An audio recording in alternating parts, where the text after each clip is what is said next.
بسم الله الرحمن الرحيم.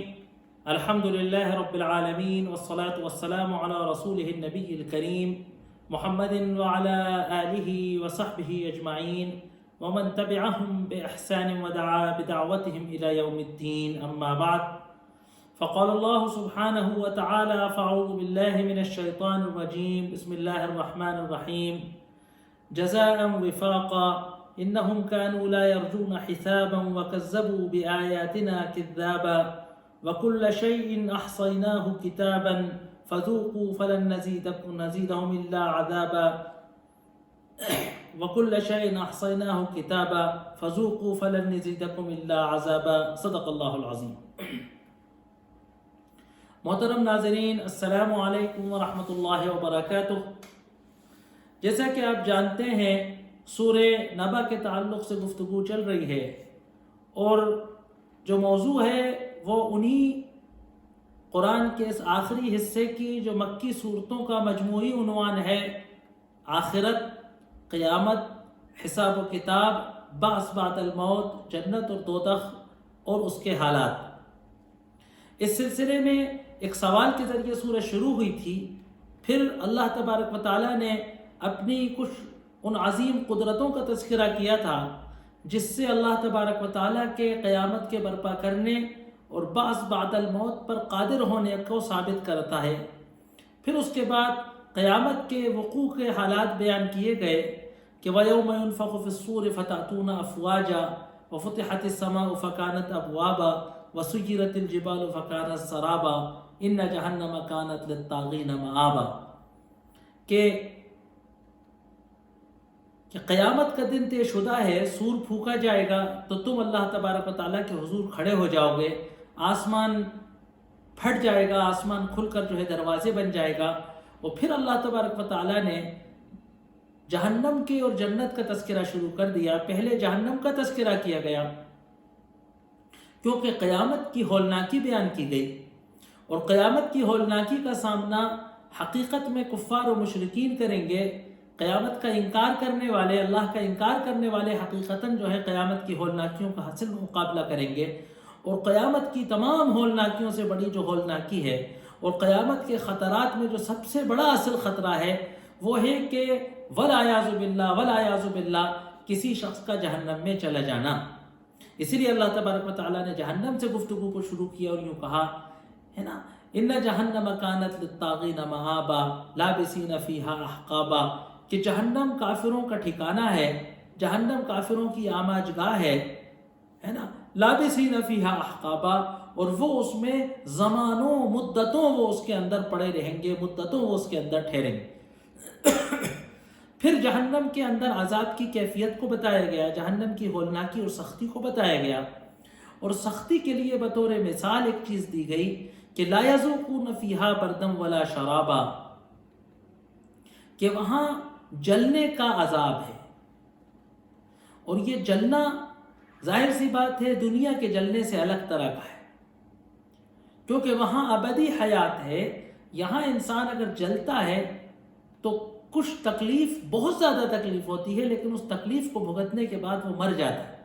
لیکن جہنم میں موت نہیں آئے گی. لا یذوقون فیہا الا الموتۃ الاولی، ان کو موت نہیں آئے گی، وہ صرف عذاب کو سہتے اور برداشت کرتے رہے. ان کو کوئی ٹھنڈک نہیں محسوس ہوگی. لا یذوقون فیہا بردن، اس میں کوئی ٹھنڈک نہیں چکیں گے. ولا شرابا، نہ پینے کو یعنی میں نے کہا تھا، آپ سے عرض کیا تھا کہ نہ تو ظاہری ٹھنڈک ملے گی جسم میں اوپر سے، اور نہ اندر کی پیاس کو، اندر کی گرمی کو، اندر کی کھدک کو رکانے کے لیے کوئی پانی ٹھنڈا ملے گا. اور عذاب کی شدت کو بیان کرنے کے لیے، مرعوبیت اس کا احساس کرانے کے لیے، اس سختی کے احساس کے لیے کہا الا حمیما وغساقا. اگر پینے کے نام پر ان کے پاس کوئی چیز ہوگی تو وہ یہ ہوگی کھولتا ہوا پانی. اور جہنمیوں کے جسموں سے نکلنے والی پیپ اور سڑن جو ہوگی، پیپ و خون جو ہوگا، اس کو کھولا کر ان کو پلایا جائے. اب اللہ تبارک و تعالیٰ اس عذاب کی شدت کو بیان کرنے کے بعد فرما رہا ہے جزاء وفاقا. جزاء وفاقا، یہ بدلہ ہے. وفاقا یعنی ٹھیک ٹھیک بدلہ ہے.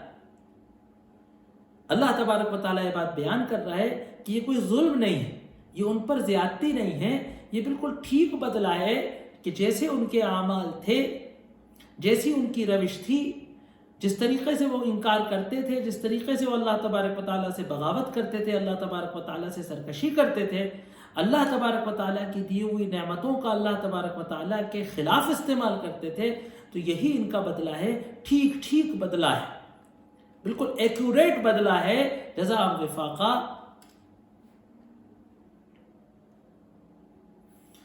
اب دیکھیے اللہ تبارک و تعالیٰ ان کا اصل قصور بیان کر رہا ہے نا۔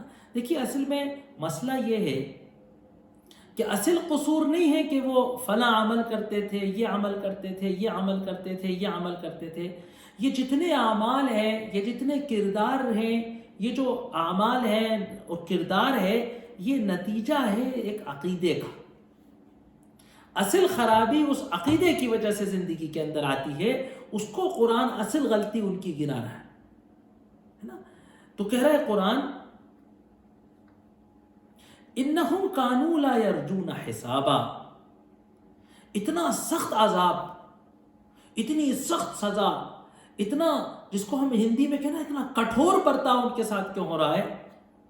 کیونکہ کیا ہے، کانوا لا یرجون حسابا، وہ کسی حساب کی امید نہیں کرتے تھے، ہے نا۔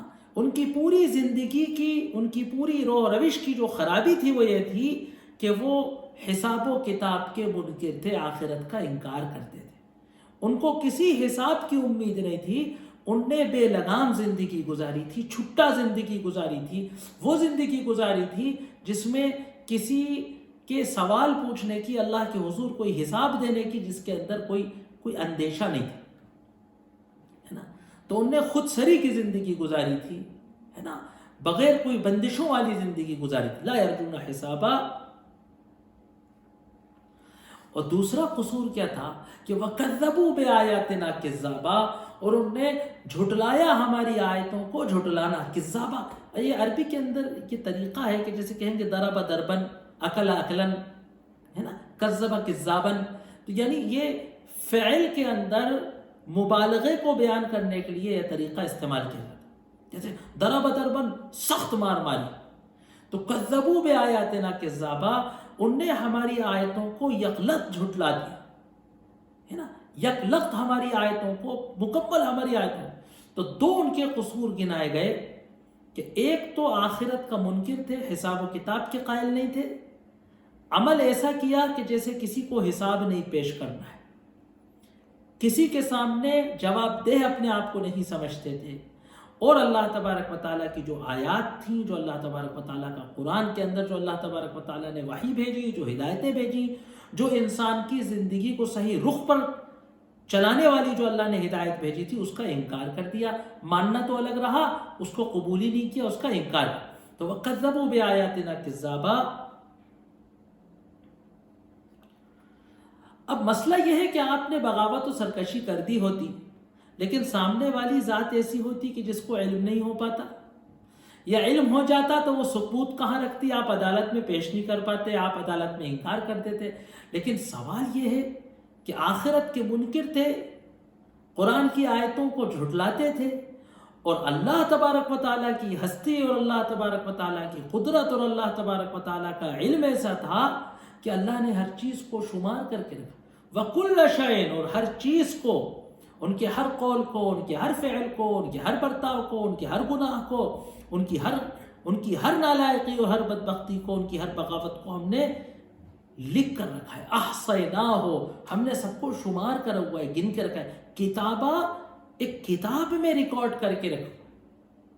اللہ تبارک و تعالیٰ کا علم کافی تھا، اللہ جو ہے خالق مطلق ہے، قادر مطلق ہے، بے تاج بادشاہ ہے، اس سے کوئی ثبوت نہیں مانگے گا، نہ اس سے کوئی گواہی مانگے گا، نہ اس سے کوئی سوال کرے گا کہ آپ نے کیوں عذاب دیا اور کیوں سزا دی، کسی جنت کیوں دی اور جہنم کیوں دی۔ اللہ بالکل مختار کل ہے، لیکن اللہ تبارک و تعالیٰ یہ اپنے عدل و انصاف کو ثابت کرنے کے لیے اور اس بات کو مقرر کرنے کے لیے کہ اس نے فرمایا ہے کہ کسی پر ظلم نہیں ہوگا، ہے نا، یہ بدلہ بالکل برابر ہے۔ کیوں؟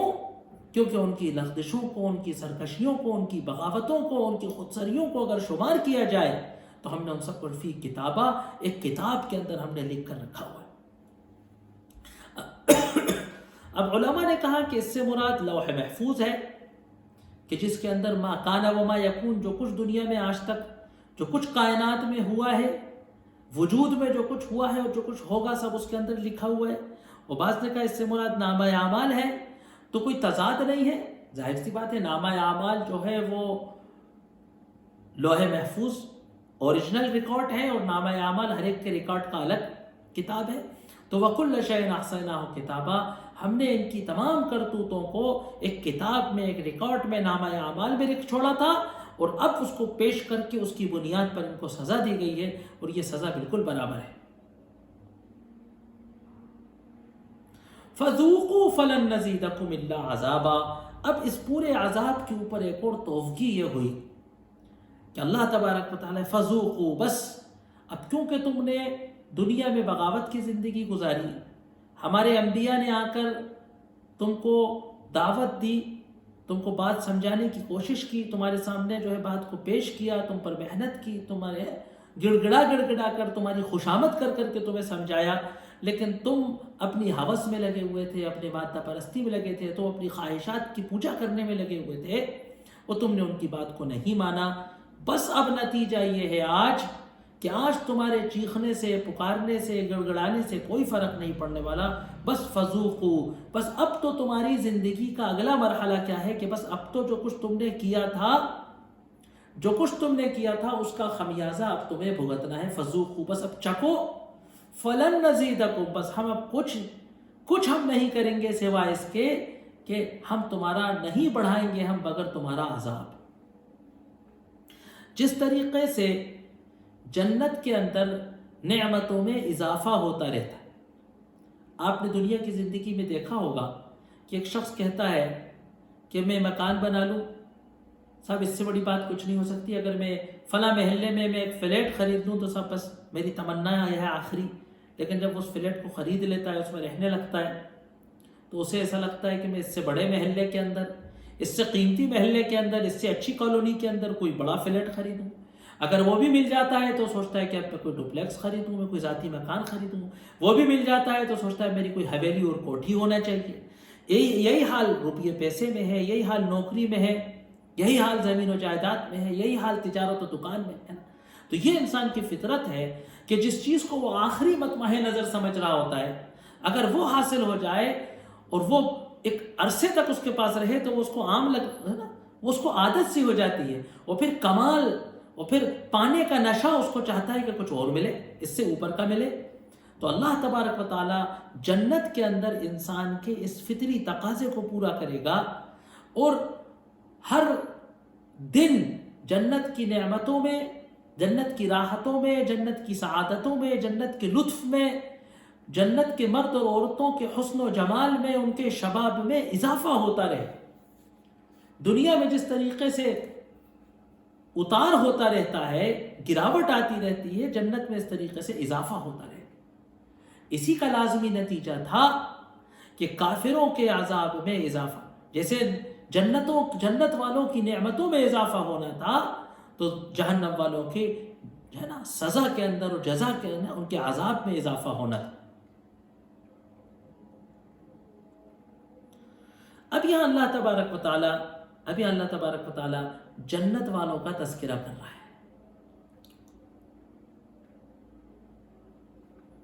ان للمتقین مفازا، بے شک متقیوں کے لیے، ہے نا۔ دیکھیے اب یہ قرآن کا تقابلی انداز دیکھیے، یہ قرآن کا ایک مخصوص انداز ہے۔ ہم نے قرآن کے تعارف کے تعلق سے جب گفتگو کی تھی، ہمارے اس چینل کے اندر، ہمارے اس چینل کے اوپر جو ہے ہمارے تعارف قرآن سے متعلق ویڈیوز ہیں۔ آپ حضرات میں سے وہ حضرات کے جو نئے جڑے ہیں وہ ان تعارف قرآن کی ویڈیوز کو دیکھ سکتے ہیں، کیونکہ تعارف قرآن کی ویڈیوز کو دیکھنے کے بعد آپ کو یہ بات پتہ چلے گی کہ قرآن کو سمجھنا کیوں ضروری ہے، اور قرآن کو سمجھنے کے لیے، قرآن سے صحیح طریقے سے مکمل استفادہ کرنے کے لیے کن باتوں کو سمجھنا ضروری ہے تو قرآن کا اسلوب، قرآن کا انداز اور قرآن کی تفسیر پھر بخوبی سمجھ آئے گی۔ تو وہاں ہم نے ایک بات عرض کی تھی آپ کے سامنے کہ قرآن کا مقابلہ تقابلی انداز ہے، اور عربوں کی ایک مثال ہے کہ تعرف الاشیاء بازدادها، کہ چیزیں اپنی ضد سے، اپوزٹ سے پہچانی جاتی۔ تو جہاں بھی کہیں قرآن میں جنت کا تذکرہ آتا ہے تو اس کے ساتھ جہنم کا تذکرہ آتا ہے، جہاں کہیں جہنم کا تذکرہ آتا ہے تو جنت کا تذکرہ آتا ہے، نیکوں کا تذکرہ آتا ہے تو بدوں کا تذکرہ آتا ہے، جنتیوں کے اوصاف کا تذکرہ آتا ہے تو جہنمیوں کے اوصاف کا تذکرہ آتا ہے، تاکہ دونوں کردار الگ نمایاں ہو جائے اور دونوں کرداروں کی خصوصیتیں اور صفات الگ الگ ہو جائیں، اور پھر ان دونوں صفات و کردار والوں کے آخرت میں جو انجام ہوں گے وہ سامنے آ جائیں۔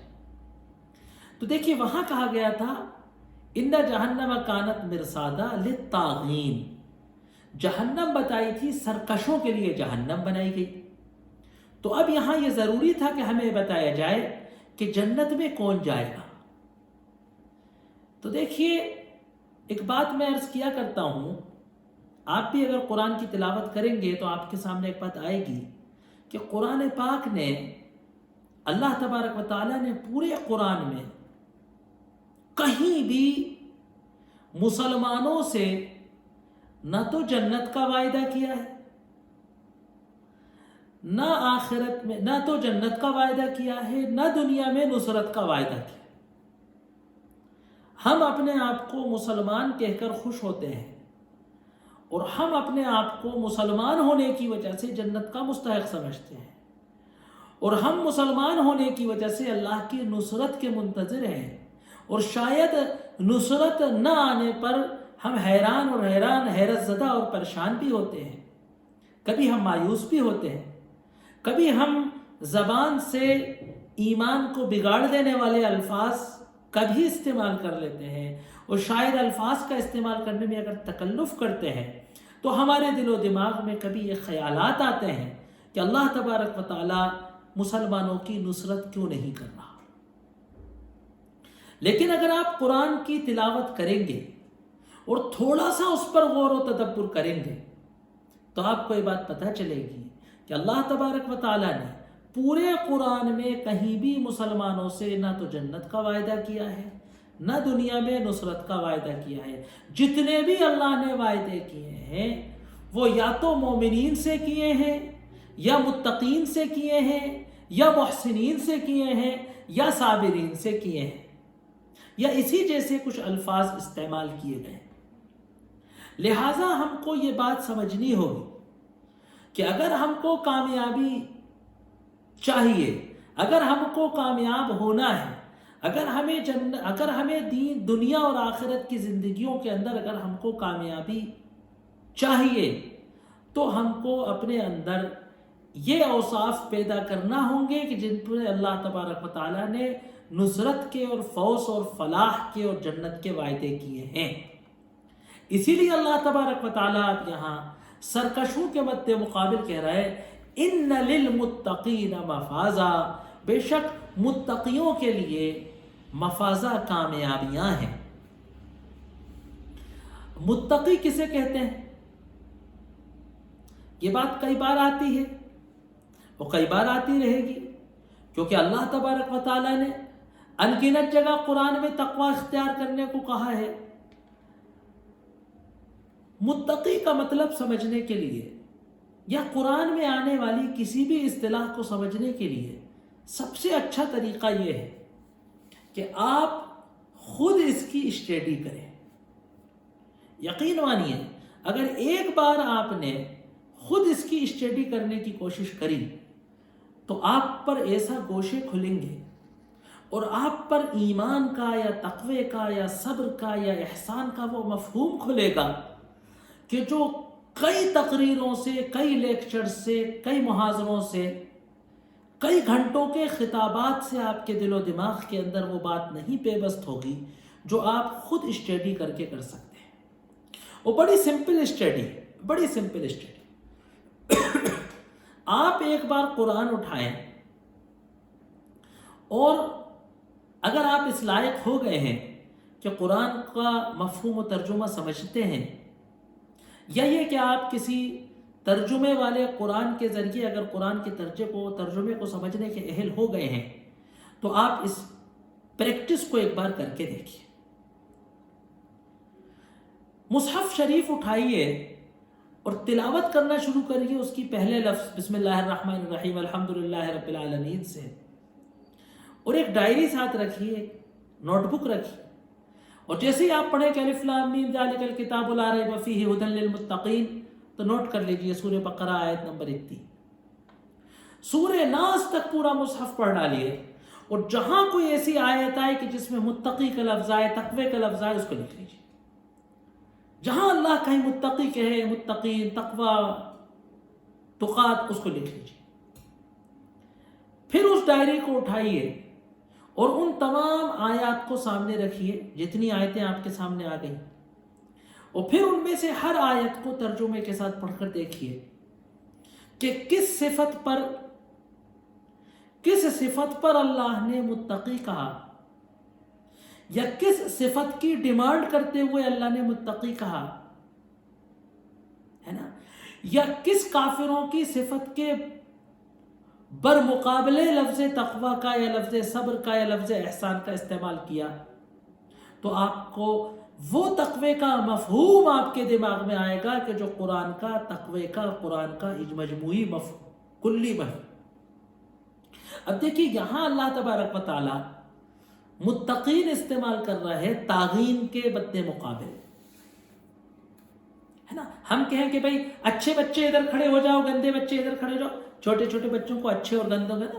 ہم یہ کہیں کہ بھائی ہم مدرسے کے اندر بیٹھے ہو کہ بھائی دیکھیے پاس ہونے والے بچے ادھر لائن لگا لیں، سپلیمنٹری آنے والے ادھر لائن لگا لیں. تو اب کیا پتہ چلا ہمیں پتہ چلا کہ پاس اور سپلیمنٹری دو مد مقابل ہیں. جو پاس ہے وہ سپلیمنٹری نہیں، جو سپلیمنٹری ہے وہ پاس نہیں ہے. ہم کہیں کہ بھائی فرسٹ ڈویژن والے ادھر کھڑے ہو جائیں، سیکنڈ ڈویژن والے ادھر کھڑے ہو جائیں. بھائی فرسٹ ڈویژن والے صاحب ہرا فارم بھرے، سیکنڈ ڈویژن والے سے پیلا فارم بھرے. تو ہمیں پتہ چلا کہ جو فرسٹ ڈویژن پاس ہوا وہ سیکنڈ ڈویژن نہیں ہے، جو سیکنڈ ڈویژن ہوا وہ فرسٹ ڈویژن نہیں.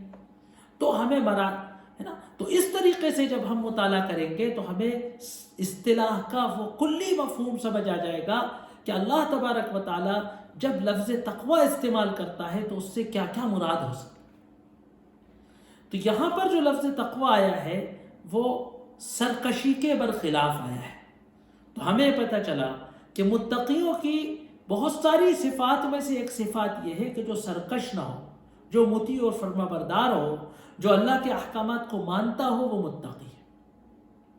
ویسے تقوی کا ترجمہ کیا گیا ہے پرہیزگاری، تقوی کا ترجمہ کیا گیا ہے خوف، تقوی کا ترجمہ کیا گیا ہے لحاظ، بچنا، ہے نا.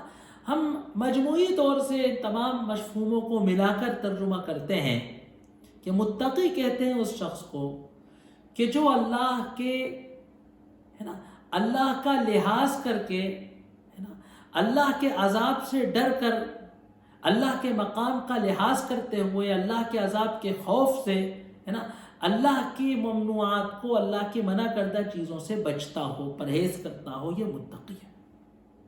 اصلاً عربی میں کہتے ہیں تقا اتقی، بچنا، ہے نا. ہم چہرے کو دھوپ سے بچاتے ہیں، یوں ہاتھ کرتے ہیں تو اس کو کہتے ہیں اتقا من الشمس، سورج سے بچنا. تو کسی چیز سے بچنے کو، لحاظ کرنے کو، پرہیز کو، کسی چیز سے پرہیز، تو پرہیزگاری یعنی گناہوں سے بچنا، اللہ کی سرکشی سے بچنا، بغاوت سے بچنا ہے. تو ان للمتقین، بے شک پرہیزگاروں کے لیے، متقین کے لیے، اللہ سے ڈرنے والوں کے لیے، اللہ کا لحاظ کرنے والوں کے لیے مفازہ، کامیابیاں ہیں. فوز کہتے ہیں کامیابی، ہے نا. من زحزح عن النار وادخل الجنت فقد فاز.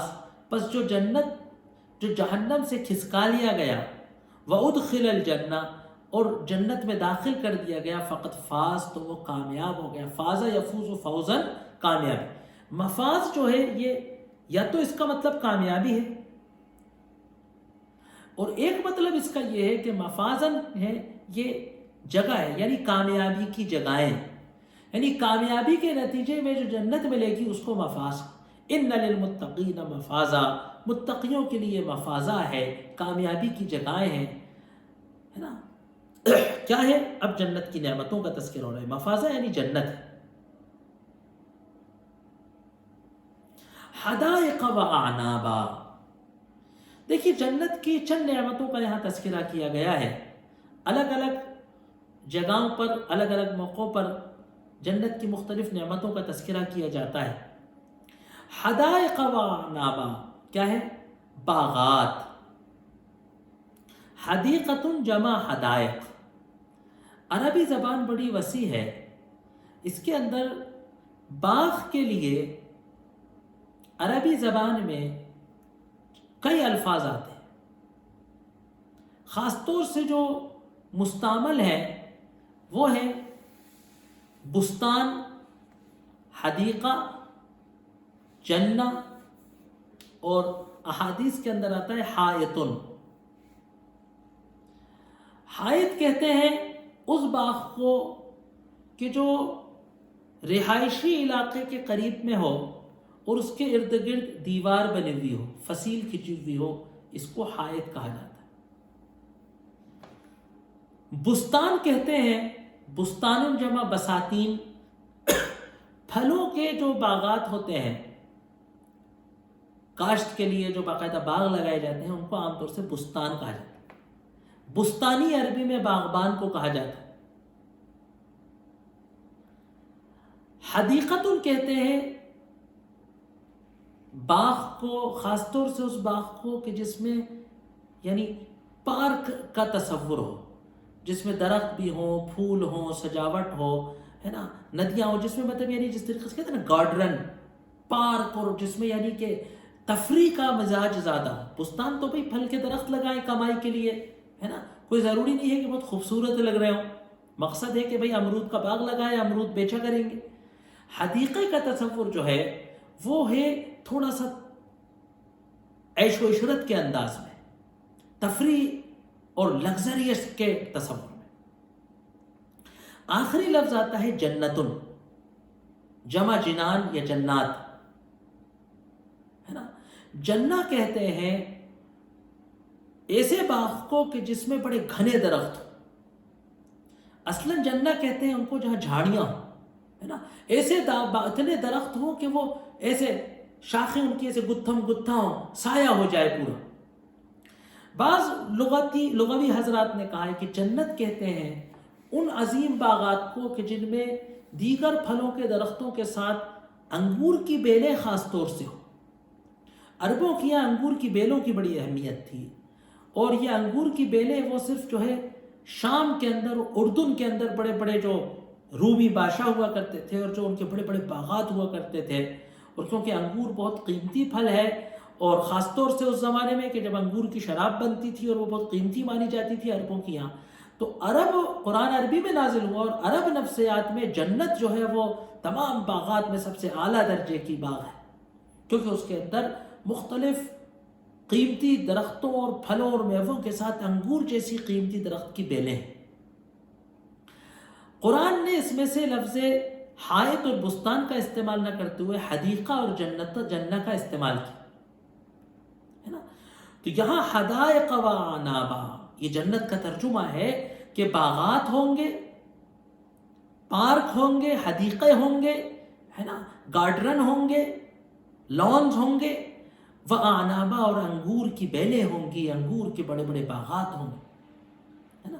حدائق وَأَعْنَابًا، انگور و باغات ہوں گے.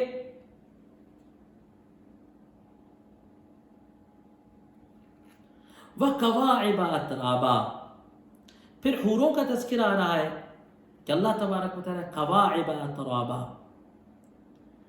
کاعب عربی میں کہتے ہیں، کعب کہا جاتا ہے ٹخنے کی ہڈی کو، اسی سے کعبہ بنا ہے. ابھرے ہوئے چیز کو کعب کہا جاتا ہے. کاعب جو ہے، کواعب عربی میں کہتے ہیں نوخیز دوشیزہ کے لیے عربی میں اصطلاح دی ہے کہ کواعب.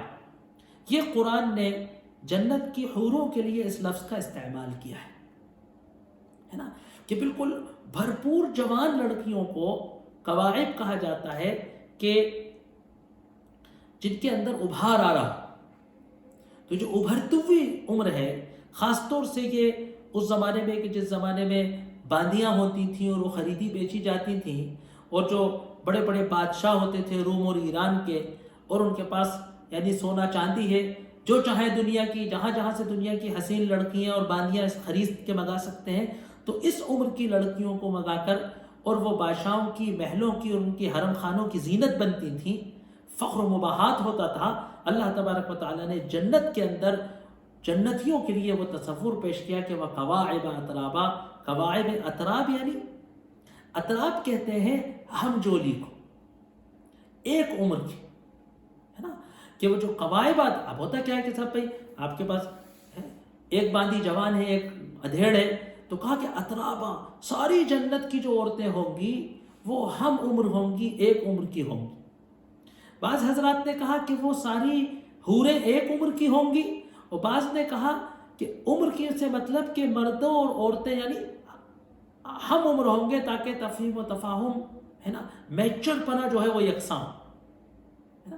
تو یہ خاص ایک نفسیاتی اس کا ایک خاص نفسیاتی اس کا ایک اثر ہو سکتا ہے اگر آپ اس پر بہت زیادہ غور کریں، تدبر کریں کہ قرآن نے جو اترابہ کو ذکر کیا ہے، اس کو جو مینشن کیا ہے ان میں کہ اترابہ ہم عمر ہوں۔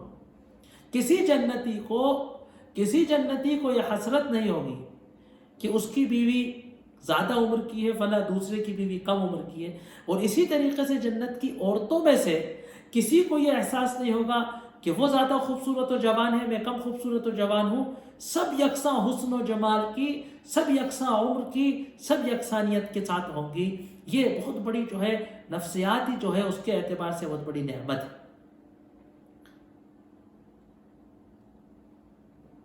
اب یہاں انشاءاللہ جنت کی اور باتیں آ رہی ہیں، اس کو آگے وقت پورا ہو گیا، اس کو آگے تذکرہ کریں گے انشاءاللہ، کہ وَكَأْسًا دِهَاقًا، اور شراب کا تذکرہ ہے، پھر یہ ہے کہ لَا يَسْمَعُونَ فِيهَا لَغْوًا وَلَا كِذَّابًا، ہے نا، یہ بہت اہم بات ہے۔ پھر اس کے بعد جو ہے قیامت کا تھوڑا سا اور منظر کشی ہے انشاءاللہ۔ وآخر دعوانا الحمد للہ رب العالمین۔